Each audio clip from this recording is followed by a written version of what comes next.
Por que Spore deu errado? Do canal Gameira, vídeo de 12 dias atrás, bora lá. A gente começa com um casal fazendo um piquenique no parque. A câmera vai se afastando e a cada 10 segundos a área visível aumenta em 10 vezes. Logo você vê toda a cidade, todo o planeta, o sistema solar. Em menos de 5 minutos as galáxias se tornam pontinhos na tela. Esse curta de 1977, chamado Powers of Ten, foi talvez a maior inspiração de Spore. Depois de ter criado SimCity e The Sims, essa seria a obra-prima de Will Wright. Mano, esse cara simplesmente é a cabeça dos jogos, né? Cara, SimCity e The Sims. Caraca, que absurdo. Esse cara é um gênio. Simulação de tudo. E assim, Spore deu errado? Eu não sei em que sentido ele vai falar. Mas Spore eu acho um jogo genial também. Mas o jogo que foi lançado em 2008 não era tudo isso. Ele fazia uma outra... Será? Não lembro. Cara, eu sei que algumas séries de gameplay de Spore explodiram nos últimos tempos na gringa. Coisa muito bem e costurava algumas ideias diferentes, mas que acabavam em um produto final decepcionante. Oi? O que ele queria era explodir a mente do jogador, como aquele curta tinha feito com ele. Aos 5 minutos, Pô, será que foi tão ruim assim mesmo? Não lembro não. Pra mim, na minha cabeça, todo mundo sempre amou Spore. Sabia que o jogo tinha suas limitações, mas sempre achou ele um jogaço. A câmera para e começa a voltar. Agora, a cada 10 segundos, o campo de visão fica 10 vezes menor. O combustível aqui era pura ambição. Spore era para ser um jogo inovador, incomparável. Mas para que isso acontecesse, primeiro uma perguntinha talvez no objetivo do jogo, da ideia de quem desenvolveu, não ter alcançado o que ele queria, né? Mas acho que ainda foi um produto bom. Conveniente precisava ser respondida, e eu não acho que ela foi não de forma satisfatória. Como você faz um jogo sobre tudo?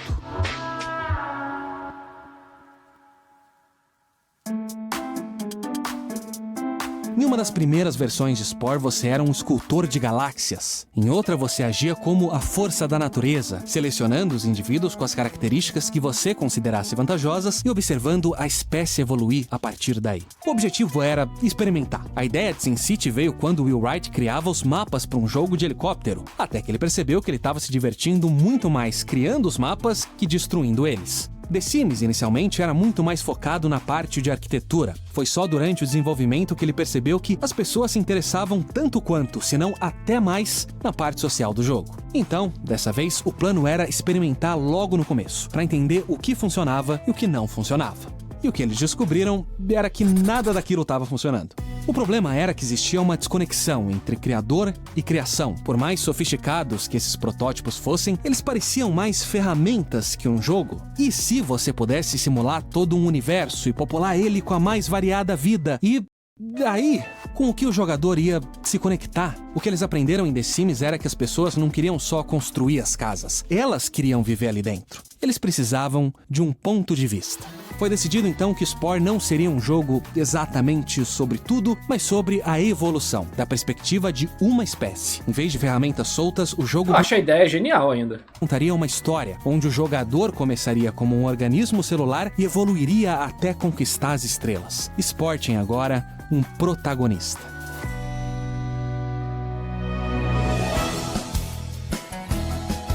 Criar um criador de humanos em The Sims era fácil. Todo humano tem 2 pernas, 2 braços, um torso e uma cabeça. Alguns são mais magrinhos, outros mais gordinhos, a textura pode variar um pouco, mas o esqueleto por baixo é um só. Agora, criar um criador de criaturas é outra história.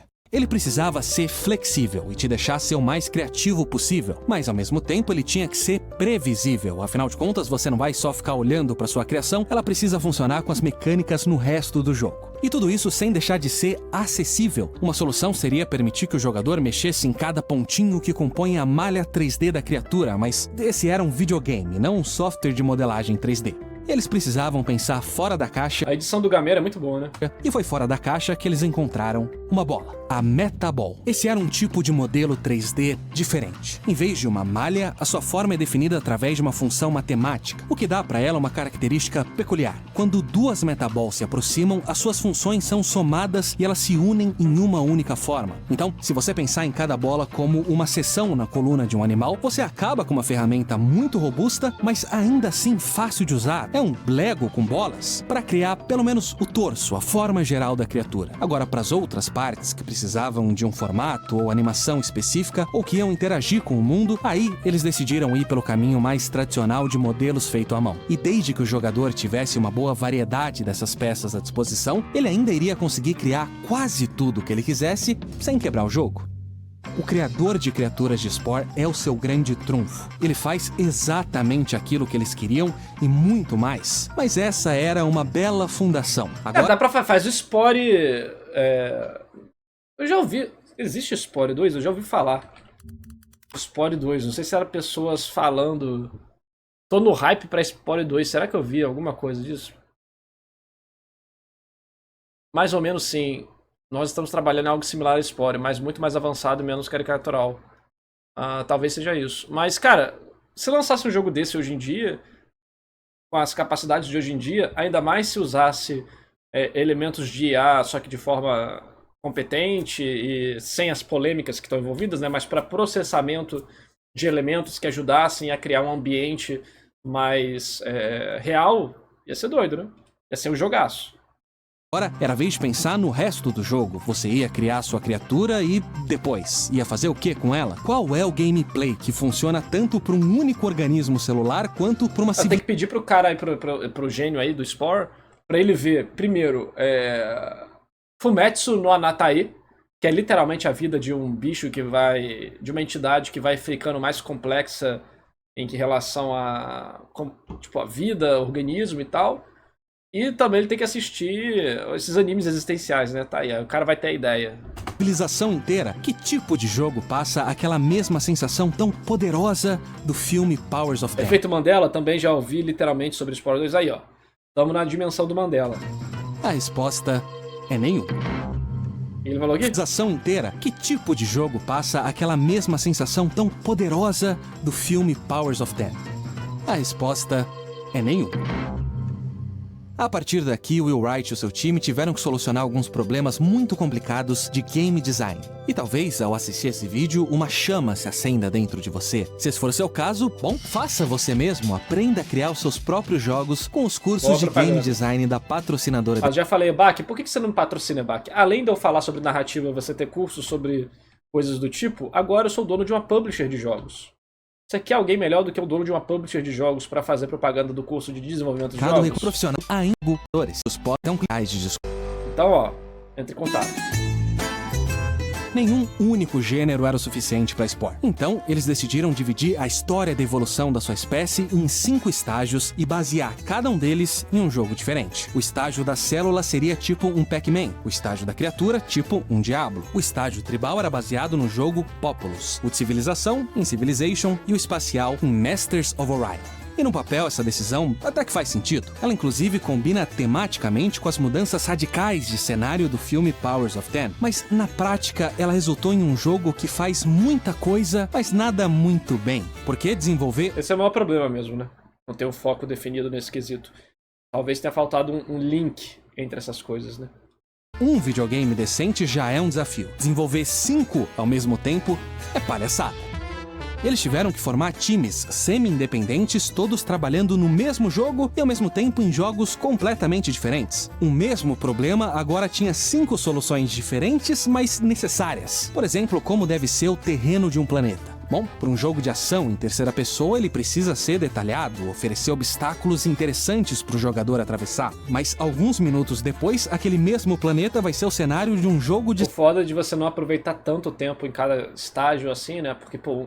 Por que tanto tempo? 5 horas? Não, cara, tanto tempo, tipo 20 horas no mesmo estágio pra valer a pena como um jogo, né? Você ficar 5 horas e mudar de estágio, você consegue bem mais cedo, né? É brutal para o custo de desenvolvimento do jogo, porque você gasta muito para não aproveitar, entre aspas, quase nada.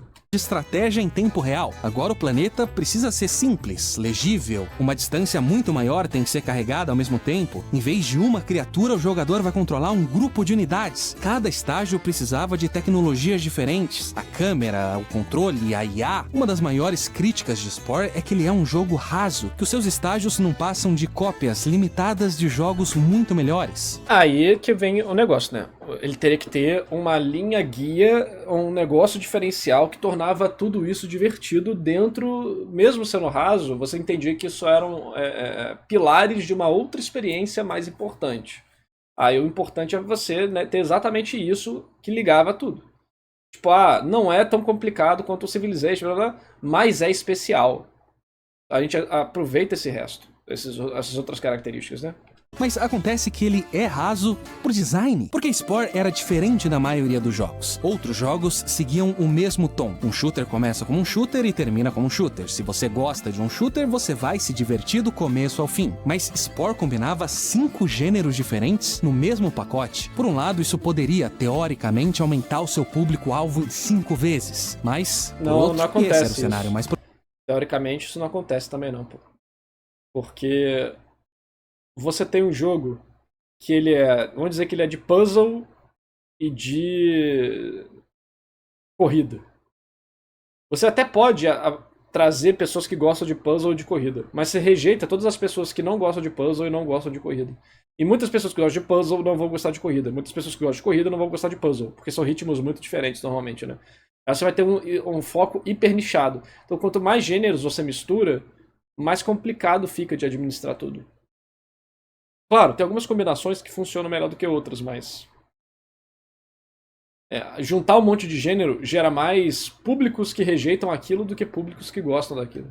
Provável, dificilmente um jogador ia gostar de todos os 5 tipos de jogos diferentes em Spore. Ele provavelmente teria o seu preferido e iria querer passar todo o seu tempo nele. A situação era que o jogador precisava obrigatoriamente passar por todos os estágios, afinal de contas, a ideia de Spore era que você experienciasse a jornada da evolução de uma espécie, mas quanto mais mecânicas e sistemas eles adicionassem, quanto mais profundo e complexo cada estágio fosse, maior a chance do jogador largar o jogo porque ele simplesmente não era fã daquele gênero. O único jeito de criar um jogo multifacetado como esse era manter os estágios curtos e simples. Você não ia gostar muito de nenhum estágio, mas... ou você tem uma dinâmica onde você pode escolher que tipo de estágio você quer viver mais. Cara, eu gosto muito do estágio de RTS ou de Diablo. Diablo-like, né? De um hack and slash isométrico. Você vai lá e bota qual estágio você quer viver. Você fala, não, eu quero viver essa campanha aqui durante muito tempo. Tempo máximo que seja, 20 horas de gameplay. E aí nos outros, antes e depois, eles são simplificados. Entendeu? Eles já são reduzidos, mas eles são mais reduzidos ainda para você só finalizar essa história, essa evolução aí que está acontecendo. Por outro lado, você também não ia ficar entediado. O jogo, que foi vendido como algo incomparável, acabou sendo que nem esses outros jogos. É claro que o diferencial de Spore ainda era o criador de criaturas, era ele que tornava o jogo em algo maior que só a soma das suas partes. A ideia era então que você ia conseguir completar o jogo em uma tarde. Mas, no dia seguinte, você ia começar tudo de novo. Dessa vez com uma nova espécie, com um novo design, o que transformaria completamente a sua experiência. Na verdade, vamos colocar um ponto de interrogação nessa última frase. Porque tem uma criatura no jogo muito parecida com uma girafa, chamada girafa. A grande pergunta filosófica em Spore era: por que a girafa tem um pescoço longo? No mundo real, é a natureza que seleciona os indivíduos de uma espécie que possuem características vantajosas. Mas em Spore, quem seleciona é você. Será que as suas escolhas durante a criação de uma criatura deveriam ter consequências durante o gameplay? Ou será que você deveria se sentir completamente livre para criar o que você quisesse sem que nada entrasse na frente da sua criatividade? Em outras palavras, a girafa tem o pescoço longo para alcançar as frutas mais altas? Ou porque ela tem chulé? Eles implementaram uma fórmula que determinava o quão fofa a sua criatura era, olhando para o tamanho dos olhos e a proporção entre o corpo, os pés e as mãos. Tudo isso para chegar num número muito específico que poderia influenciar, por exemplo, o quão sociável a espécie seria. Outra fórmula calculava a velocidade da criatura, baseada na sua massa e no número de pernas, mas só até um certo limite. Porque uma centopeia tem todas as pernas do mundo e nem por isso ela é super veloz. Então, nessa curva, a partir de uma certa quantidade de pernas, a velocidade ia diminuindo. O problema era que Você perde velocidade, mas ganha estabilidade e maleabilidade, né? sistemas eram muito complexos. Mesmo aqueles no estúdio que defendiam o impacto no gameplay tinham dificuldade para entender como esse impacto ia funcionar. Além disso, esses números quebradinhos tornavam o jogo chato. Durante os testes era comum que o jogador fosse 0,1% mais rápido que a sua presa, o que significava que ele ia alcançar ela eventualmente, mas que isso ia demorar horas para acontecer. Mas o principal problema era que esses sistemas Que era estático, né? Não tinha uma variabilidade.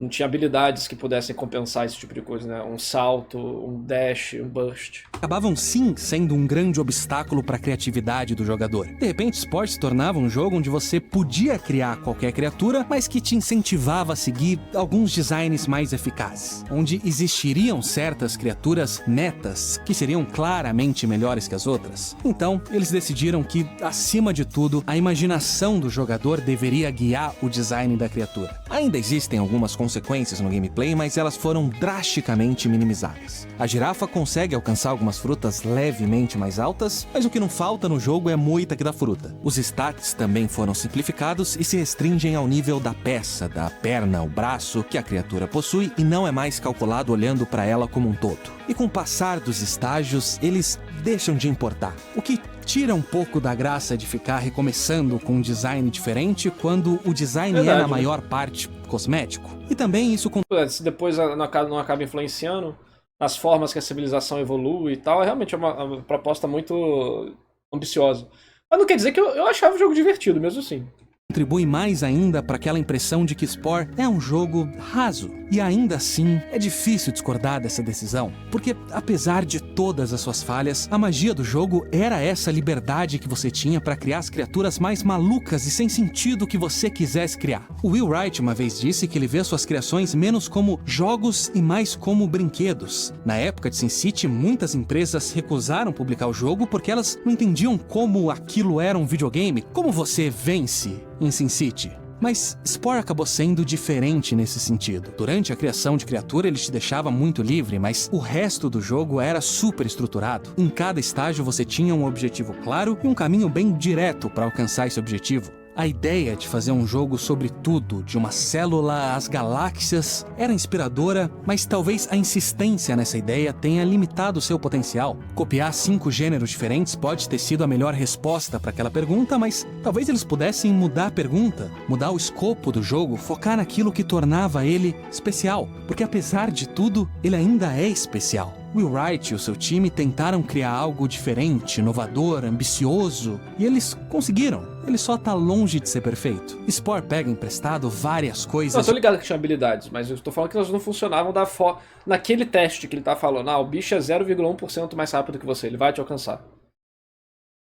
Isso tinha um impacto no teste, provavelmente também, porque o game design em geral levava muito isso em consideração e não outros fatores não comparáveis ou variáveis. De vários outros jogos, mas não existe nenhum jogo como Spore. Pelo visto faltou, né, o elemento que ligava tudo junto. Mas eu não acho que Spore foi um jogo ruim. Ele foi um fracasso de venda? Não sei se foi. Mas eu acho Spore um jogo bem legal. Nem toda empreitada de inovação, ela corre um sério risco de falhar miseravelmente, né? Então, é o risco dos pioneiros. Mas só os pioneiros que marcam a história e descobrem, né, o limite. E isso não significa que eles vão ter sucesso financeiro, necessariamente. Às vezes, pior que às vezes você é um pioneiro, você se fode, descobriu uma parada, aí vem um chinês e pega o jogo e explode. Vida, né? Foda. Mas as pessoas, elas que são pioneiras, elas não são pioneiras pra ganhar dinheiro necessariamente, né? Ainda mais questão de desenvolvimento de jogo. Os caras fazem isso porque eles são fissurados nesse tipo de coisa.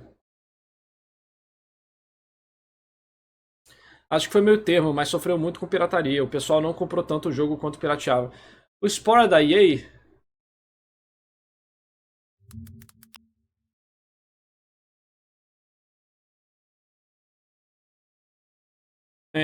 tá aqui o motivo, né? Tá aqui o motivo da falha do jogo, muito provavelmente. Tipo, eu acho que é o tipo de jogo que só pode ser feito com uma empresa AAA. Não tem como um jogo tipo Spore ser feito por uma empresa pequena. Mas ao mesmo tempo, eu acho que existem algumas práticas de mercado que certas empresas têm que podem prejudicar o jogo também. E teve o estúdio fechado pela EA.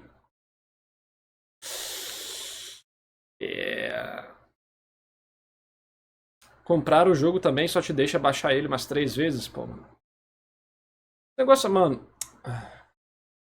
Vamos lá, o cara, mano, esse tipo de gênio, se ele continuar na indústria, eventualmente ele acerta de novo. Não tem como o cara ter acertado em duas mega paradas e parar agora. Talvez o ambiente de jogos tenha mudado tanto que ele não seja mais capaz de fazer isso. Mas isso não significa que ele seja uma pessoa que não sabe mais fazer jogo. Se as coisas se alinharem novamente, talvez ele encontre uma empresa boa, uma ideia boa, uma equipe boa e as ferramentas boas. Onde ele possa botar a mente dele em ação de novo.